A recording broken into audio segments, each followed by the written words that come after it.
Hi friends, ఈ వీడియోలో స్వయంగా శ్రీరాముడు, పరశురాముడు మరియు లక్ష్మణులు శివలింగాన్ని ప్రతిష్ఠించిన శ్రీ రామేశ్వర స్వామి దేవాలయం గురించి తెలుసుకుందాం.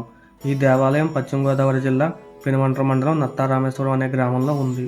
రావణ సంహారం తర్వాత బ్రాహ్మణ హత్య పరిహారం కోసం శ్రీరాముడు గోస్తని నదిలో ఉన్న మట్టి, ఇసుక మరియు నత్తగుల్లలతో శివలింగాన్ని తయారు చేసి సీతా సమేతంగా ఈ ఆలయంలో ప్రతిష్ఠించారు. అందుకే ఈ గ్రామాన్ని నత్తారామేశ్వరం అని కూడా పిలుస్తారు.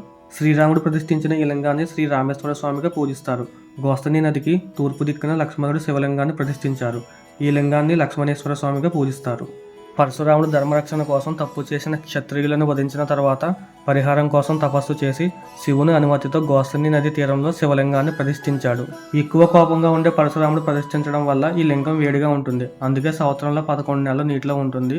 కేవలం వైశాఖ మాసంలోనే దర్శనానికి అందుబాటులో ఉంటుంది. ఈ లింగాన్ని పరశురామేశ్వర స్వామిగా పూజిస్తారు. ఇలాంటి మరిన్ని వీడియోస్ కోసం ఈ ఛానల్ని వెంటనే సబ్స్క్రైబ్ చేసుకోండి.